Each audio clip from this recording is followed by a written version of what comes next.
Hi there, this is Mike Masuda at Evergreen Valley College, physics professor here. I'm just going to quickly go over this for my students in class, but this may help some of the other students elsewhere in general how to solve for unknowns and dynamics problems involving forces.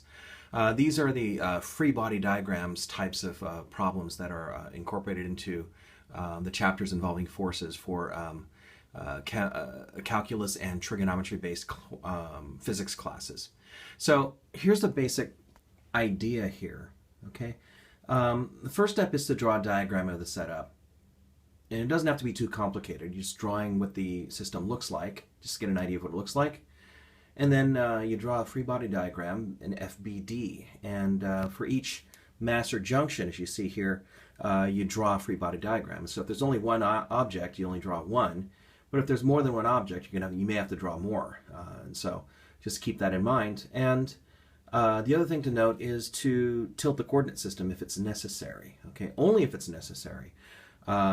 This is for your convenience, okay, as we'll talk about in just a moment. The three laws for Isaac Newton's laws of motion can be written down in this fashion here. The first one basically says if you add up all the forces and it adds up to zero, then the acceleration is zero. This is known as the equilibrium condition. Okay. Now, if it doesn't turn out to equal zero, then what you have to do is set the sum of the forces equal to ma. Okay, on the right-hand side. And then, in any case, we have the third law, which basically says f of 1 on 2 is equal to the negative of f of 2 on 1.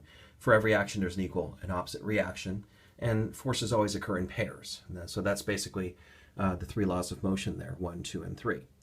So let's go ahead and start off with some simple cases here. I'm going to draw a rock basically out there in space. Now out in space you don't have any forces of gravity or anything like that, and so you really don't have any forces on this object. Okay, and so the sum of the forces in this case is going to equal 0.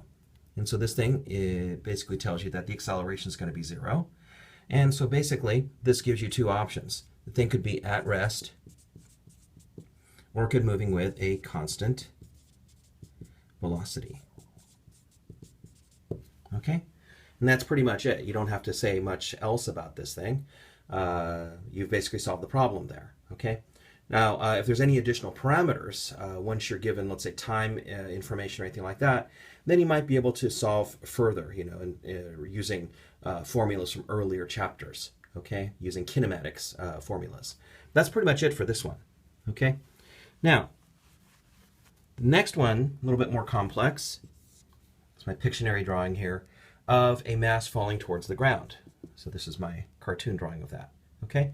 Now, in this case here, there is a force on this object pulling it downwards towards the ground. And if we draw the free body diagram for this thing over here, we draw it as one single arrow downwards this way. This is the weight, mg. Okay, pulling it downwards towards the ground. Now, and since this is the only force on the thing, okay, what we can do is apply one of these things here. The first law doesn't work with this one, okay, because it's not an equilibrium. There's an imbalance of forces. So we go to the next law, okay, F is equal to ma, the sum of the forces. Well, what are all the forces? There's only one. And so we basically write down mg. Okay, that's your one force. Okay, this is equal to, you set it equal to ma. Now in this case here, you could draw a little arrow here indicating the acceleration downwards. Okay, and so mg is equal to ma. In this case here, the acceleration is downwards, so you write a minus sign there. Okay, and so the masses cancel out from both sides, and that indicates that the acceleration is equal to negative g. The minus sign indicates the direction of the acceleration. G, as you know, is 9.8 meters per second squared. It's the acceleration due to gravity. Okay? Now, once you have that information that the acceleration is equal to this value, this negative 9.8 meters per second squared for this thing, then you can solve the rest of the problems. If you're given time information or position information from earlier chapters, using those formulas from earlier chapters, you can figure that stuff out. Okay? What we're trying to do is just figure out what the acceleration of the system is going to be for any of these things, if it accelerates. All right? Now we move on to the next one. The next one is just an object that's on the ground, like this. Okay? Now, what are the forces on that object? Okay, well, there is the weight downwards, which is mg.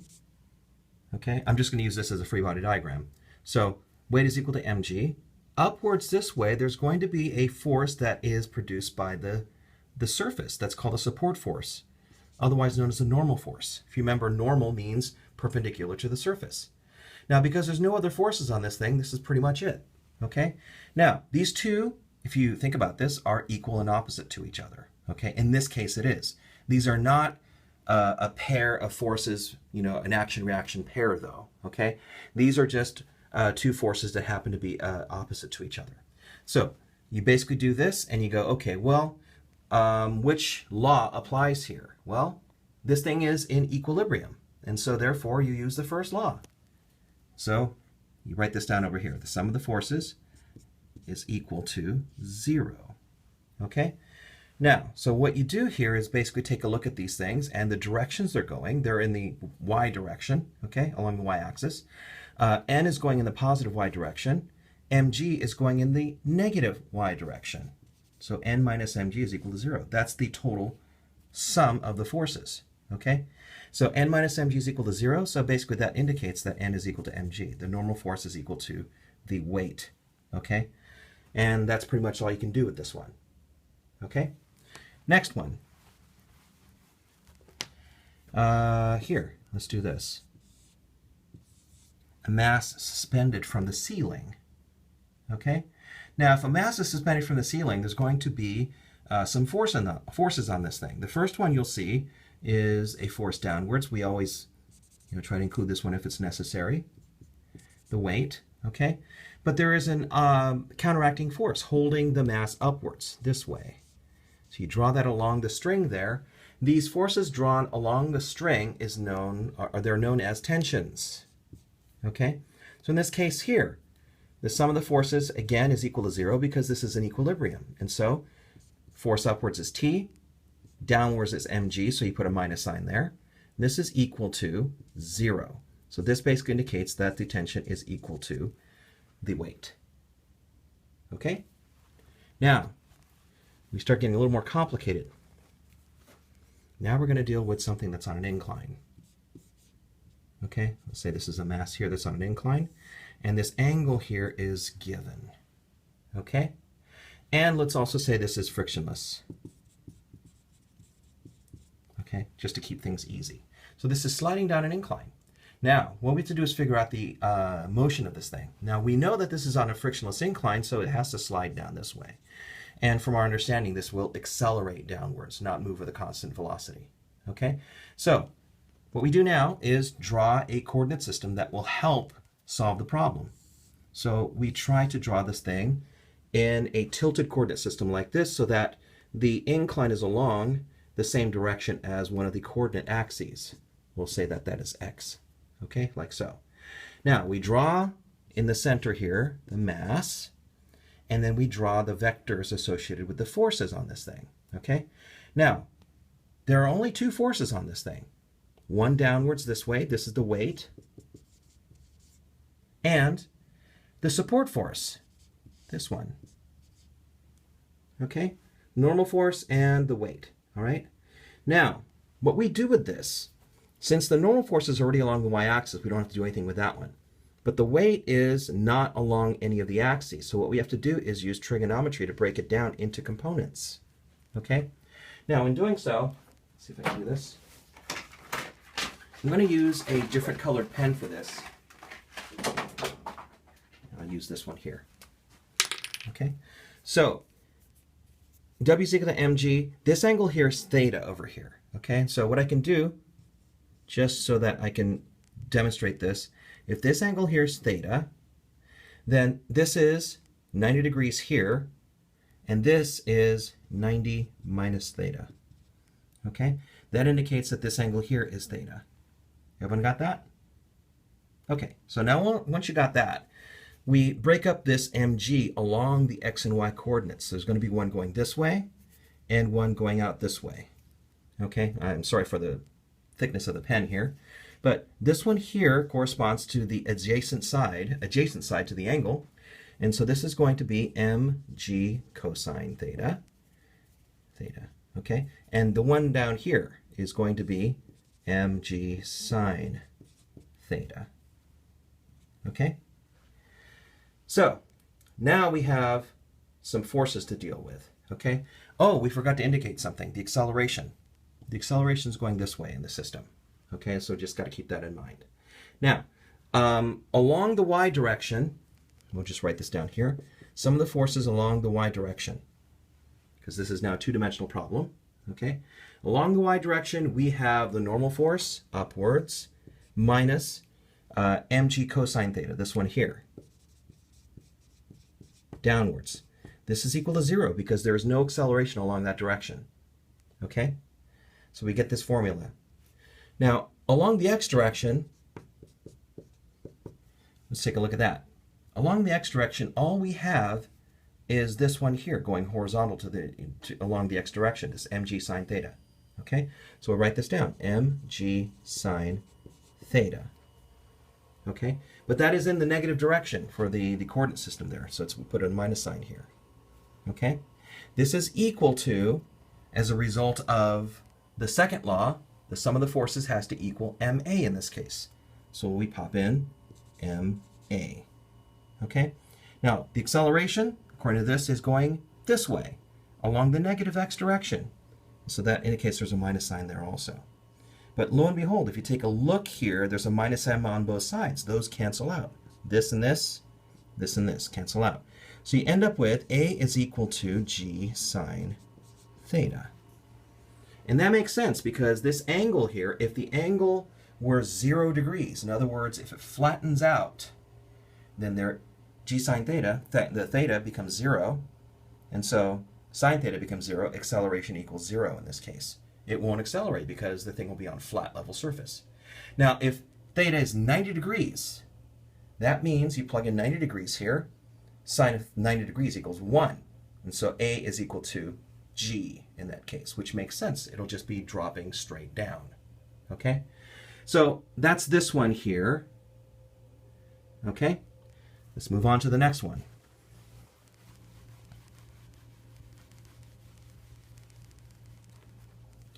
The next one, what I'll do is, let me go grab the other pen.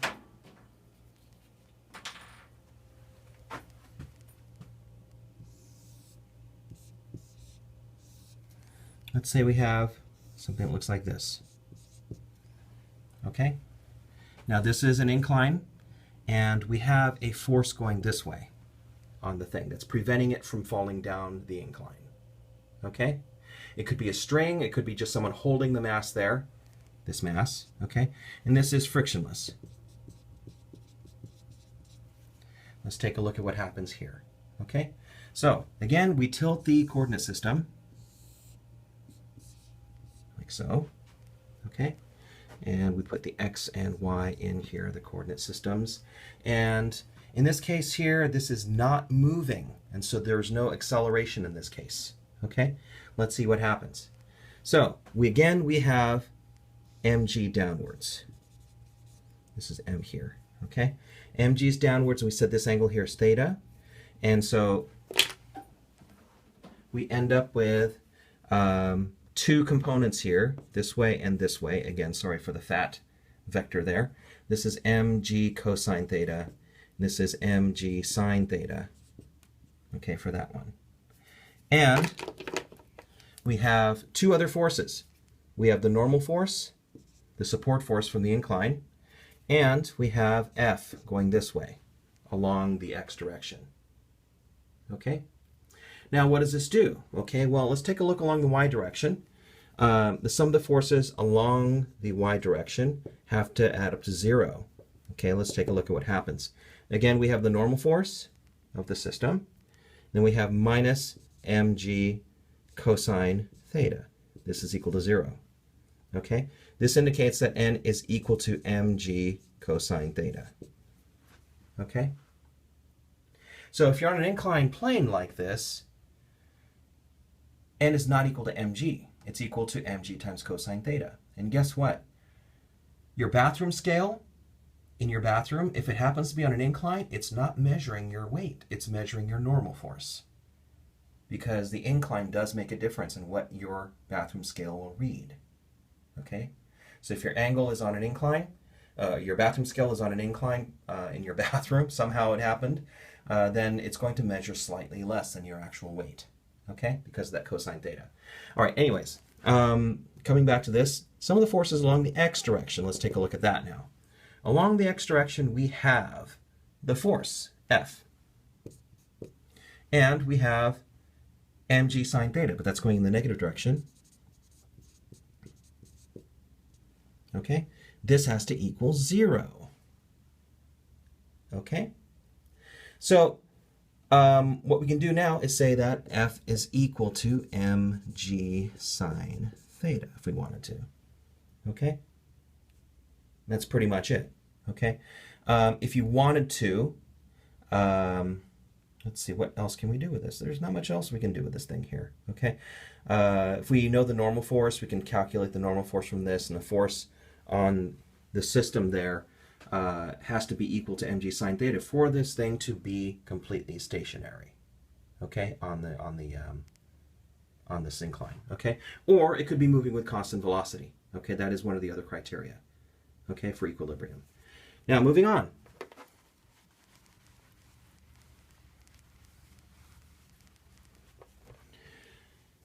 Let's take a look at this design here known as Atwood's machine. Okay, Atwood's machine. Okay, in this case here we have two masses suspended by a string over a massless pulley, massless frictionless pulley. Okay, in this case let's assume that M2 is greater than M1. Okay. It doesn't have to be that way, but just for this case here, let's just assume that. And then we can assume that this thing is going to move a certain way. This is the acceleration this way, and this is the acceleration this way. Okay? Now, if we draw free body diagrams for this thing, we need two of them because we have two masses, M1 and M2. So, we draw for M1. We don't need to draw an XY coordinate system. We just have to draw a single dot here for M1. Okay? Now, there are some forces on M1, tension upwards, and mg downwards. In this case, it's m1g. Okay? And again, the acceleration is indicated off and away from the coordinates there, so you don't get them all mixed up. Okay? So if we take a look at the forces for this thing, the sum of the forces in this case here is going to equal ma because it's accelerating. We have tension upwards minus m1g downwards. This is equal to m1a because this is m1 that we're dealing with here. Okay? So we end up with one formula for this one mass. Okay? For the other one, I'll draw this over here.